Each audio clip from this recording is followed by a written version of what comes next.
Hello, I am Dr. Deepti and we are studying different concepts from maths under the heading Decreations Mathematics. We have been looking at different topics in mathematics. We have more than 40 videos for Decreations Mathematics, and lately we have been looking at linear algebra, and that too the focus is on matrices. In fact, we have created more than 10 videos just for the concept of matrices. So if you want to revise any of your mathematical concepts that were covered earlier, or if you want to look at the details of matrices such as the meaning of matrices, its applications, and algebraic operations such as addition and subtraction of matrices, scalar multiplication, matrix multiplication, and to check whether it is commutative or not, then determinants, concept of inverse of a matrix, 2 by 2 matrix. All these concepts have already been covered in the previous episodes. So if you want to get details about that, please watch the previous episodes. Today's focus is on cofactor. So as I had said in the previous episode, which was about minor, that if you want to evaluate inverse of a 3 by 3 matrix, there are certain concepts you should know earlier. Minor is the first concept and cofactor is the second concept that you should know. So cofactor of an element is basically signed minor of that element. So I hope you remember what is minor. If not, let's have a quick recap. We had seen that for every element, if you want to evaluate its minor, you have to exclude the row and column containing that element and then take determinant of the remaining part. So I've given you an example of a matrix A which has the elements A11, A12, A13, A21, A22, A23 and A31, A32, A33. And if you want to find out minor of the element A11, we had seen that you need to exclude row 1 as well as column 1, and whatever are the remaining elements you need to take determinant of that. So this was the concept of minor, and if you recall, we had also solved a question about minor. Now coming back to cofactor, it's a signed minor of that element. I have retained this particular part of finding out minor, but there is an addition that it needs to be multiplied by minus 1 raised to I plus j.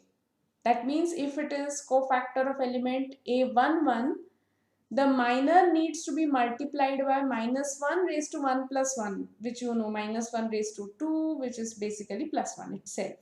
That means here it would be identical to the minor. But that may not be the case everywhere. For example, if you want to find out minor of the element A12, this term is going to be minus 1 raised to 1 plus 2, which will be minus 1 raised to 3, which is minus 1 itself. That means the sign of the minor, the sign attached to the minor is going to give you cofactor of opposite sign. So this you need to remember. Now let us again see the matrix containing 9 elements, 3 by 3 matrix. So the 9 elements are 1, 2, 3, 4, 5, 6, 7, 8, 9. And now we want to find out cofactor of the element 823, this particular element 823, which is the row 2 column 3 element. So here row 2 column 3 element is 6. So we want to find out minor corresponding to this element. That process now you're already familiar with. Ignore the row as well as column containing 6. That means you will be left only with 1, 2, 7, 8. Take its determinant, and that determinant is going to be just, now we have already done an episode on determinants. We know it's, if it is A, B, C, D, it's AD minus BC. So multiplication of two of the diagonal elements, 8, minus multiplication of the other two diagonal elements 14. So 8 minus 14, which is minus 6. So this is the minor. Now remember that you want to go for cofactor, which is denoted as this, and cofactor is signed minor. That means minus 1 raised to, what are the ij values here? 2 and 3 respectively. So minus 1 raised to 2 plus 3, which is minus 1 raised to 5, which is minus 1 itself. So we are multiplying the minor by minus 1. Minor you already have found out to be minus 6. So simply multiply it by minus 1, so you get plus 6. So what is the cofactor of the element A23 of this matrix? That means cofactor of this particular value. Answer is plus 6. Now let me give you an exercise. Again, as I say in every episode, if an exercise is given to you, you are supposed to be solving it, because teaching and learning, it has to be a two-way process. It shouldn't be that someone is speaking and you are just listening to it passively. No, you have to be an active participant. So I would suggest that you yourself solve this. Everything is given to you. The whole process of finding minor and then finding cofactor is right in front of your eyes. Choose the element A31. You know that if it is A31, that means third row, first column. Obviously, it's going to be 7 here. So you know the process that you need to neglect this column and this row, and whatever is remaining, you need to find out its determinant, which is very easy. Actually, I'm tempted to answer it. Just 12 minus 15 minus 3. I won't say more. And then, of course, sign is just 3 plus 1, 4. So this gives you plus 1.